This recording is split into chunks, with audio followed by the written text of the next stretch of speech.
Saya akan buka sesi tanya jawab, sesi diskusi. Pertanyaan disampaikan secara singkat dan lugas. Penanya dapat memberikan satu sekali tanggapan jika nantinya perlu dilakukan feedback. Inilah aturan main yang bisa saya sampaikan. Untuk selanjutnya saya akan buka sesi pertama untuk 3 penanggap. Silakan. Nama saya Dewa Putu Wijana dari Nusa Tenggara. Pak Gubernur, Prof. India dan Pak Nyoman Sudarpori yang saya hormati, saya ada satu pertanyaan, Pak. Saya melihat bahwa program pengentasan kemiskinan sudah banyak, baik dari pemerintah daerah dan lain sebagainya, dan semua saya kira programnya baik-baik. Tetapi yang saya lihat lemah adalah siklus PDCA-nya nggak jalan, planning ada. Apalagi planning ada, tetapi yang saya lihat yang tidak adalah ceknya. Jadi monitoring, evaluasi itu nggak ada. Bagaimana kita bisa memperbaiki program itu kalau monitoringnya lemah?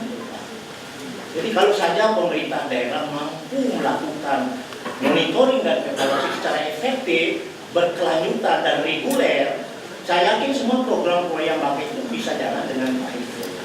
Itu saja pertanyaan saya. Yang terhormat Bapak Gubernur, Pak Prof dan Bapak Wakil DPRD Bali. Saya coba untuk urung rembuk. Nama saya Indra Susilo, Kepala Bagian Sosial, Kepala Bidang Statistik Sosial Provinsi Bali. Saya sangat setuju sekali dari pendapat Prof dan Pak Wakil Ketua DPRD. Sebenarnya semua program pengentasan kemiskinan oleh Pak Gubernur sudah berjalan dengan baik.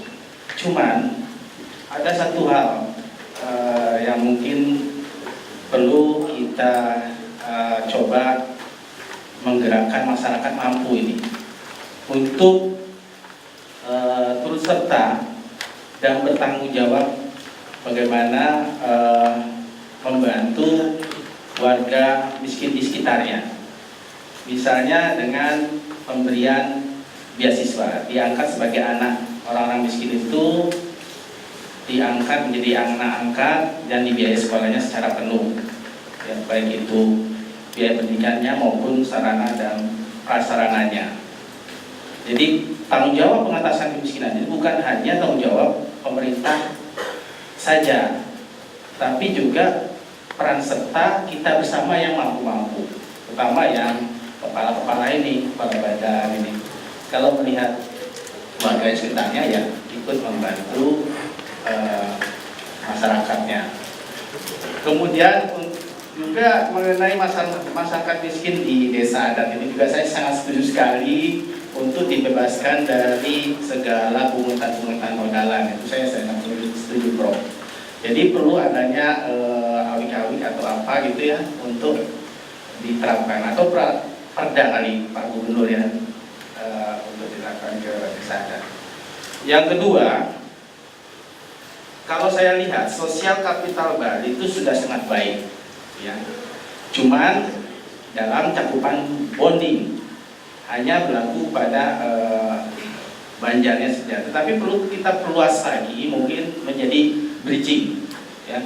Jadi antar Banjar sudah saling membantu, tidak hanya dalam satu Banjar saja.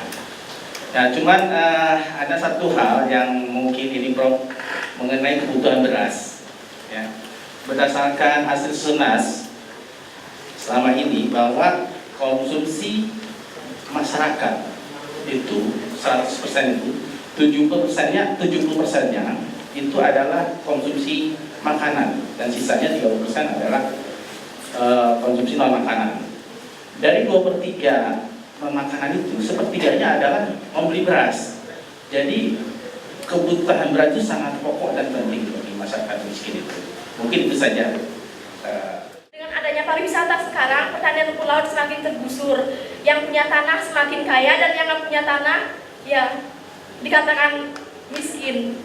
Terus yang kedua, masalah infrastruktur. Di sana pariwisatanya sangat berkembang, tapi dari segi infrastruktur masih sangat kurang. Misalnya sering terjadi pemadaman bergilir, jalannya masih sangat rusak, dan di Nusa Penida itu masih sangat kekurangan air. Bagaimana tanggapan Bapak terhadap permasalahan tersebut? Terima kasih. Mungkin langsung saja Pak Gubernur. Ini yang pertama soal dari Pak Putu Wijana soal monitoring. Persilakan Pak. Terima kasih. Saya akan mencoba khusus untuk si Mantri misalnya, berikutnya barangkali mungkin nanti saya ada dari Dinas Pertanian dan tidak ada. Kepala dinasnya sedang ada tugas, jadi kita akan evaluasi kembali. Sekarang sudah ada sekitar 500-an ini si Mantri ini, dari laporan-laporan memang sekitar 10% itu tidak berfungsi seperti apa yang kita harapkan. Tadi mungkin pemahaman kita tentang sistem pertanian terintegrasi itu belum paham betul, karena ternyata mereka hanya pikirannya pelihara sapi tok, padahal bukan begitu seharusnya. Artinya tidak semua paham. Yang kedua, yang gagal itu biasanya daerahnya kering. Pada musim kemarau tidak ada air sama sekali, sedangkan sistem itu perlu air. Terus yang ketiga, kalau dilihat seperti Pak Prof katakan tadi, yang dapat itu ternyata bukan peternak, bukan petani, elit. Nah, betul itu. Jadi karena ya macam-macam lah di desa itu nggak gampang, ternyata ada tekanan politik, ada macam-macam, sehingga orang yang tidak pantas dapat jadinya dapat. Akibatnya ya begitu. Nah, tentu saja ini terus kita evaluasi. Kalau memang Gapoktan ternyata memang tidak efektif, saya kira tidak masalah, kita coba ke Subak dan sebagainya. Mudah-mudahan lebih efektif. Kenapa? Karena kenapa si Mantri ini harus kita jalankan? Karena sampai sejauh ini belum ada metode lain untuk membuat Bali, para petani kita itu getol petani gitu. Belum ada metode lain. Nah, kalau seandainya ada metode lain, saya sangat concern kepada pertanian ini. Saya kalau ada masukan misalnya, bagaimana caranya supaya orang Bali itu betah bertani? Satu-satunya cara adalah pendapatannya harus ditingkatkan. Kalau pendapatannya seperti sekarang, orang tidak mau jadi petani. Petani kita ini umurnya 50 tahun ke atas, Pak. Ntar lagi habis. Semua ahli pertanian kita tidak ada yang bisa memberikan solusi bagaimana caranya anak-anak muda kita mau menjadi petani. Ini problem. Karena daya tarik bekerja di dunia lain itu sangat kuat, pariwisata terutama. Jadi ini buat apa ya? Karena daya tarik bekerja di pariwisata itu segitu kuatnya, orang nggak mau bertani. Hampir tidak ada petani yang saya tanya mau nggak anaknya jadi petani, nggak mau. Ini kan prihatin kita. Ini kenyataan loh, ini realitanya seperti itu. Jadi gimana sekarang solusinya? Nah itu tolong kasih saya. Sebenarnya itu. Gimana anak-anak muda kita supaya mau bertani? Tanah yang ternganggur, yang nganggur, terbengkalai. Di Bali ini banyak Pak. Sekarang nyari buruh untuk petik padi sudah nggak ada. Harus orang dari luar. Metik cengkeh apalagi. Nggak ada lagi. Mindsetnya harus di-restart Pak ya? Bukan mindsetnya, kasih dia penghasilan lebih banyak. Jangan bicara mindset itu terlalu jauh gitu loh. Cokcer aja bagaimana caranya penghasilan dia lebih besar dari kalau dia kerja jadi pegawai negeri. Itu. Atau lebih besar dari kalau dia bekerja di restoran atau di hotel. Itu. Kalau udah begitu omong kosong, mindset, segala macam budaya itu omong kosong, sudah tidak ada, dan rapuh kan. Yang rapuh itu duitnya lebih banyak nggak? That's it. Itu saja kok, saudara. Coba tanya mahasiswa Fakultas Pertanian, mau nggak dia jadi petani? Nggak mau, maunya jadi kadis pertanian. Omong kosong. Coba deh, ini kita nih realistis, saya orangnya sangat pragmatis dan realistis. Memang ideologi itu penting, filsafat itu penting, tapi untuk menangani ini tidak bisa. Nggak bisa. Itu aja persoalan. Saya sederhana sekali. Saya bukan ahli pertanian, saya tidak pernah sekolah pertanian. Tapi selama ini yang saya baru ketemu itu aja. Memang ada yang gagal, ada. Tapi yang berhasil nggak ada. Tergantung sekarang. Yang salahnya tadi waktu ngasih salah. Ternyata orang yang salah yang dikasih, priai yang dikasih. Sehingga dia malah nggak pernah kemarin tuh. Susah kan? Untuk ngangkut padang aja saya minta mobil, minta truk katanya, truk kecil, pickup, supaya untuk apa? Untuk ngangkut padang Pak. Ya, petani kan mestinya bisa mikul padang itu, bukan? Nah, salah berarti, salah. Nah, kesalahan itu sekarang harus kita perbaiki. Saya sudah katakan kepada Pak Kepala Dinas Pertanian, kita sekarang tidak mengejar kuantitas. Kejarlah kualitas. Yakinkan betul bahwa yang menerima itu petani yang betul dan tidak kering. Padahal waktu dulu kan teorinya begitu, karena kering jadi rakyatnya miskin, karena miskin jadi dia bodoh, karena bodoh dia sakit, karena dia sakit makin miskin, karena makin miskin makin bodoh. Karena awalnya kering. Betara Wisnu tidak ada di situ persoalan. Nah sekarang gimana caranya? Kan harus kita kasih air. Itu awalnya dari air. Jadi tadi dibilang ada air, persoalan air di Dusun Penida. Sejak saya jadi gubernur, saya turun tuh ke bawah itu, ke Guyangan itu. Karena memang sumber air itu ada di situ. Guyangan itu 200 meter itu di tebing itu keluar, jadi ada sungai di bawah tanah, tembusnya di situ.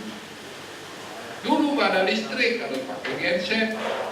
Provinsi kasih 1 miliar satu tahun untuk beli solar. Sekarang sudah ada listrik. Mudah-mudahan pompanya yang 5 biji, dulu pompanya 5, rusak 1, tinggal 4. Yang dihidupin cuma 1. Yang 3, bensinnya dikorupsi. Itu terjadi. Kalau kita nggak cek tadi, kata yang Bapak Ridwan Dewa harus cek. Harus tongkrongin dia, ini kenapa nih? 4, 5, oke lah 1 rusak. Yang 4. Kalau itu hidup 2 saja, airnya cukup itu. Bayangkan 4 mesin, 4 reservoir loh yang ngangkat itu. Pertama diangkat reservoir pertama, dipompa lagi ke reservoir kedua, dipompa lagi ke reservoir ketiga, dipompa lagi ke 4, baru turun gravitasi, diturunkan air. Susah nggak itu? Tapi sudah kita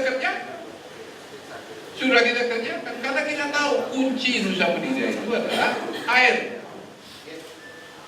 Tanpa air kosong. Nah itu. Nah ini saudara, saya coba bagaimana, saya ingin sekali dapat masukan. Tadi Prof tadi menyarankan Subak, saya akan kerjakan.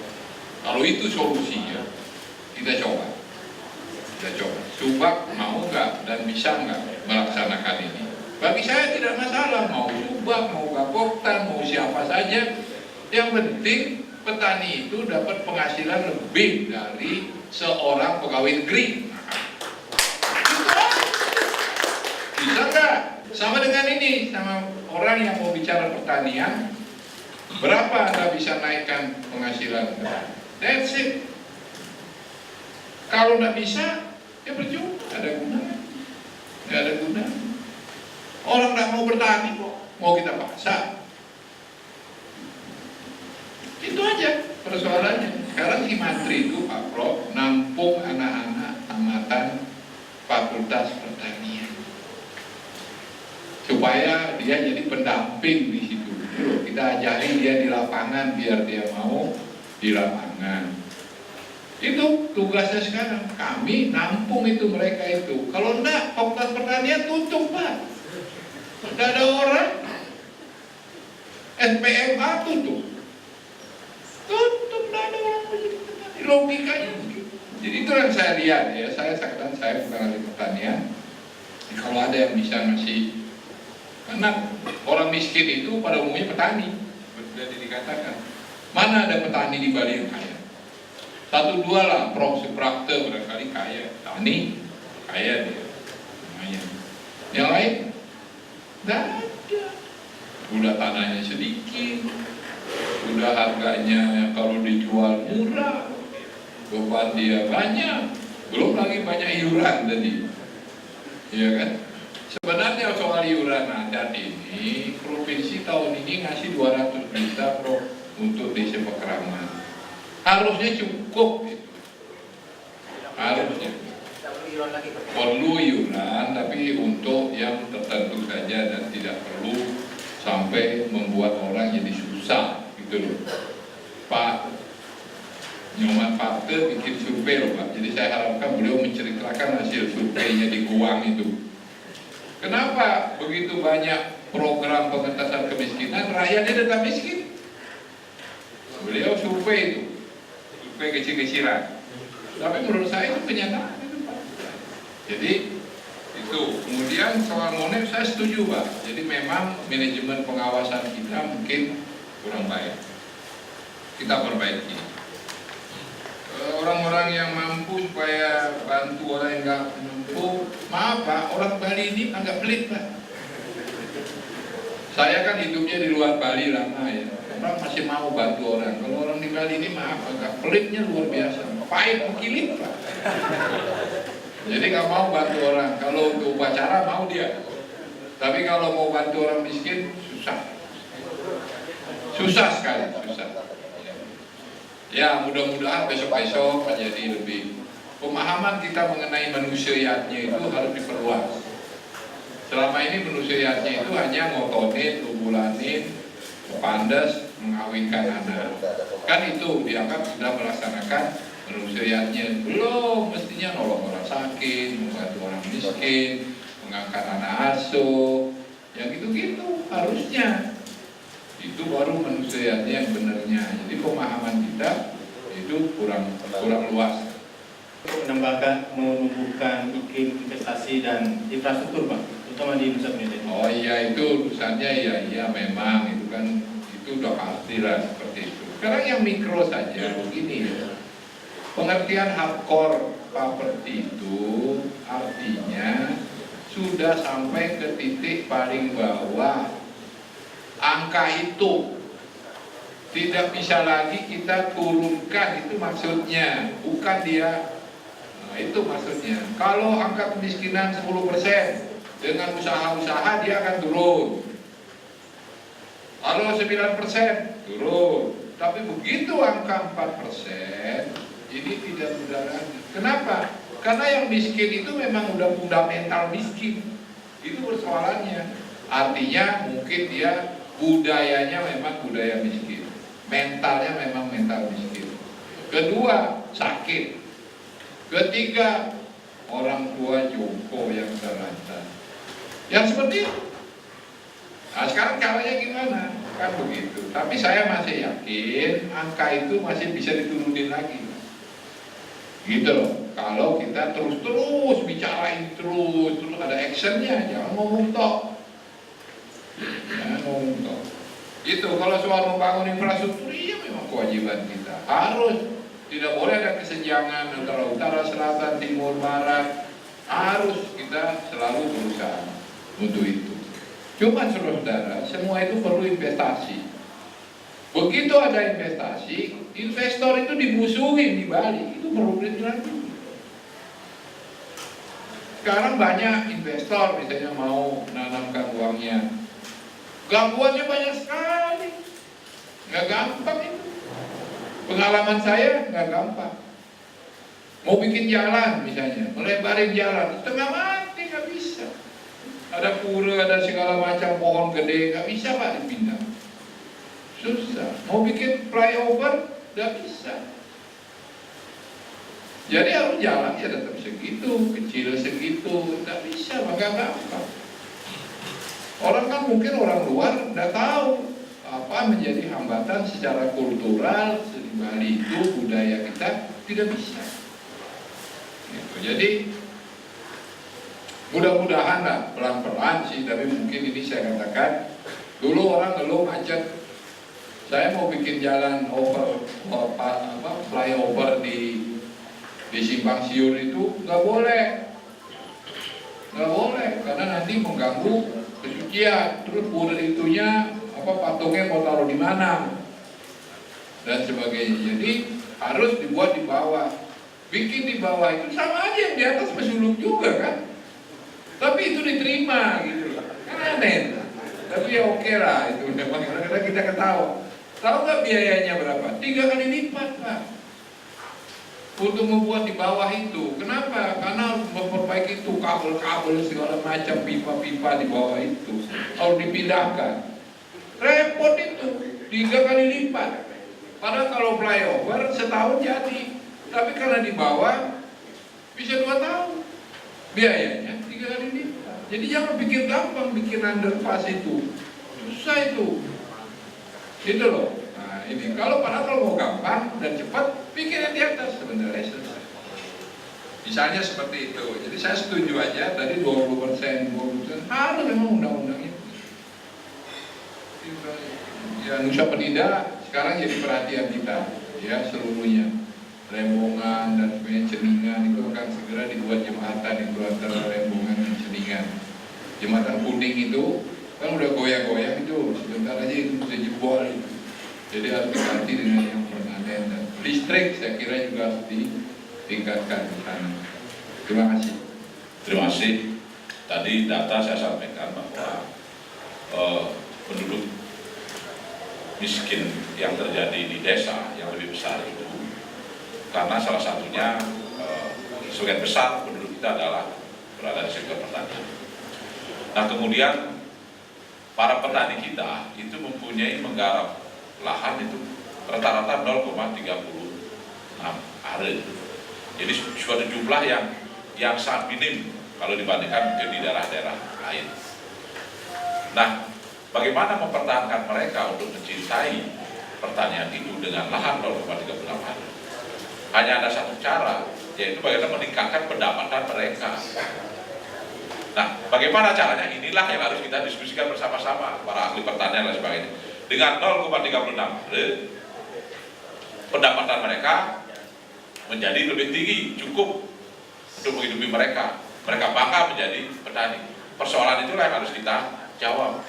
Ya teorinya kan produktivitas tanah itu ditingkatkan melalui kualitas produksi. Itu teorinya kan apa itu? Mari kita diskusikan.